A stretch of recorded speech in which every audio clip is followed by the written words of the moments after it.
In decades past, it's been a source of pain and stigma. Today, the identity Afro-Latino is embraced by many multiracial people. Well, there is a new celebration of the richness of Afro-Latino identity and culture, and WGN's Julian Cruz has a look at how things have changed. Afro-Latino adults we talked to describing the struggle for acceptance, growing up never fully fitting in, they say, in a racialized world, at times encountering mistrust or even rejection from the larger Latino and Black communities.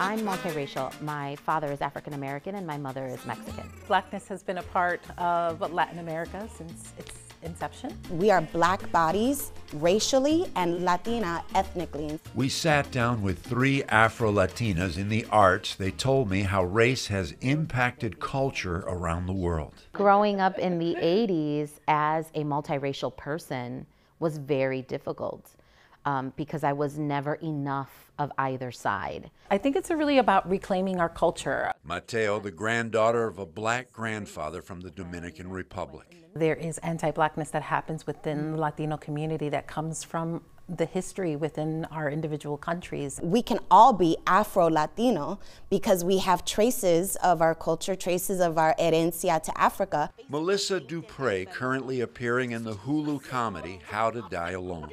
And what we love about even just the phrase Afro-Latina is that it really does tie Latinos to Black culture, Black history. Her father Black and mother white, both of them from Puerto Rico. There were no spaces made for me. Afro-Latino heritage, a hot topic of discussion at another gathering. You walk in the room looking the way you do, you can't take this off. Why would you? Members of the Mujeron movement, mentoring and empowering young Latinas, inviting Dupre to talk about race. The term Afro-Latino, in its very sense, is transnational. University of Chicago scholar Professor Danielle Roper, among other things, an expert on race and multiculturalism in the Americas and the Caribbean, says Afro-Latinos played a crucial role in the development of new art forms.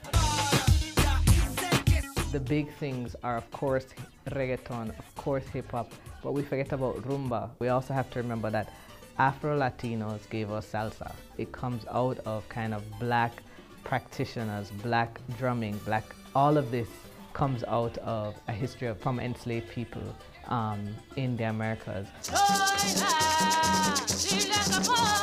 Chicago's acclaimed Bomba con Bulla, honoring the sacred art forms of Afro-Latino ancestors. The performance group embracing the richness of their racial and ethnic identity to the delight of audiences worldwide. Black Lives Matter! Afro-Latinos also bearing the legacy of struggle and protest, joining forces in that battle for racial equality in the civil rights movement, now rekindled, Professor Roper says, by the emergence of the Black Lives Matter movement. It brought to the fore ongoing conversations or things that were perhaps bubbling beneath the surface, right? So it's a moment of racial reckoning, I would say, that has allowed people or given them license to talk more freely about their experiences as Afro-Latinos. As human beings in general, we are always looking for a place to belong. Oh yeah! Miranda Gonzalez, Melissa Dupre, and Wendy Mateo say that there are still racial barriers for performers when it comes to acceptance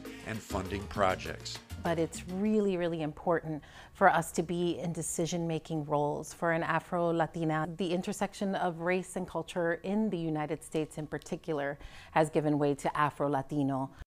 Mateo, along with Gonzalez and Dupre, finding time in their busy world to reach out to young Latinos and Black Latinos alike to model and create new pathways for students to see what they can become. Celebrating Hispanic Heritage Month, I'm Julian Cruz.